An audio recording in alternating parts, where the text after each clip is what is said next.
মুসলমানদের অন্যতম ধর্মীয় উৎসব পবিত্র ঈদুল আজহা। ঈদুল আজহার অন্যতম অনুষঙ্গ হল পশু কোরবানি করা। ঈদুল আজহায় ধর্মপ্রাণ মুসলমানরা নিজ নিজ সামর্থ্য অনুযায়ী পশু কোরবানি দিয়ে থাকেন, কিন্তু সঠিক ব্যবস্থাপনা ও সচেতনতার অভাবে পশুর রক্ত ও উচ্ছিষ্টাংশ থেকে মারাত্মক পরিবেশ দূষণের সম্ভাবনা রয়ে যায়, থাকে বিভিন্ন রোগবালাই ছড়ানোর আশঙ্কা। ঢাকা উত্তর ও দক্ষিণ সিটি কর্পোরেশনের দায়িত্বপ্রাপ্ত কর্মকর্তাদের সঙ্গে কথা বলে বর্জ্য ব্যবস্থাপনায় সরকারি নির্দেশনাসমূহ ও করণীয় নিয়ে ইমরানুজ্জামানের প্রতিবেদন। পশু কোরবানি থেকে সৃষ্ট আবর্জনায় পরিবেশ দূষণ হয়। এতে মূলত পানি ও বায়ু দূষিত হয়, কোনো কোনো ক্ষেত্রে মাটিও দূষণের শিকার হয়।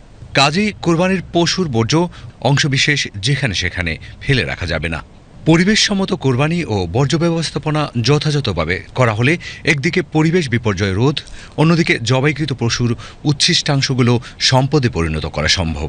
এ বিষয়ে বর্জ্য অপসারণ নির্দেশনা সকলকে অনুসরণের অনুরোধ করা হয়েছে।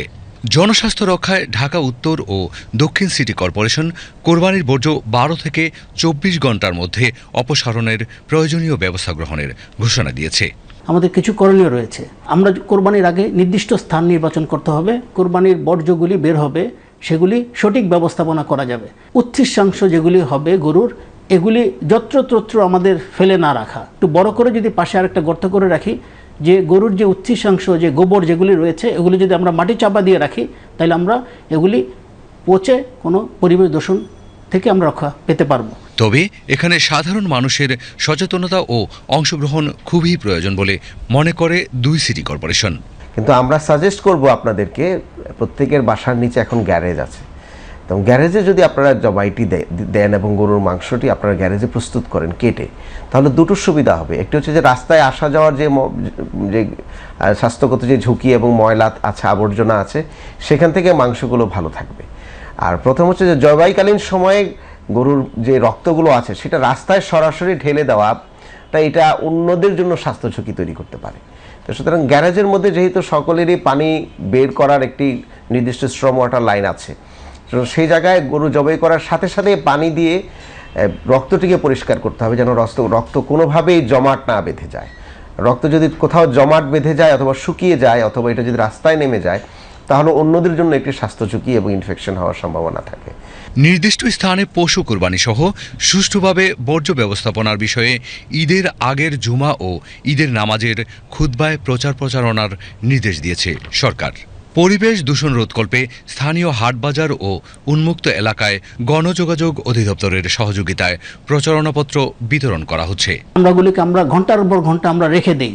যেটা হয়েছে, চামড়া থেকে কিন্তু আমরা চামড়াকে যদি সঠিকভাবে ব্যবস্থা না করতে পারি, আমরা যদি মৌসুমী ব্যবসায়ীদের কাছে আমরা বিক্রি করে ফেলতে পারি, আমাদের বর্জ্য ব্যবস্থাপনা এবং পরিবেশ দূষণ অনেকাংশে রক্ষা হবে এবং চামড়া থেকে যে আমাদের যে কাঙ্ক্ষিত অর্থনৈতিক সমৃদ্ধি, যে ইফেক্ট, সেটা আমরা পজিটিভলি পেতে পারবো।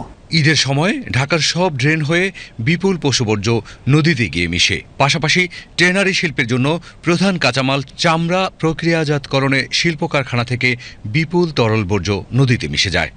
ছাগল কিংবা মহিষ যেটি আপনাদের পশু আছে, এটা কাটার পরে যে বর্জ্যটা বের হয়, ভুঁড়ি বের হয় এবং অন্যান্য যে ময়লাগুলো বের হয়, সেই ময়লাগুলোকে আপনারা এই ব্যাগের মধ্যে রাখবেন এবং এই ব্যাগের মধ্যে রেখে সে ব্যাগটাকে আপনারা দড়ি দিয়ে বেঁধে আপনারা রেডি করে রাখবেন। আমাদের যারা পরিচ্ছন্ন কর্মী আছে, প্রতিটি ওয়ার্ডে আমরা পরিচ্ছন্ন কর্মী, তারা সকলে মিলে সার্ভিলেন্স করে আপনার ময়লাগুলো নির্দিষ্ট জায়গায় যদি রেখে দেন বাড়ির সামনে, তাহলে তারা এটা কালেক্ট করে নিয়ে যাবেন। বাড়িতে বা লনে কোরবানি করলে নিজ দায়িত্বে বর্জ্য পরিষ্কার করতে হবে।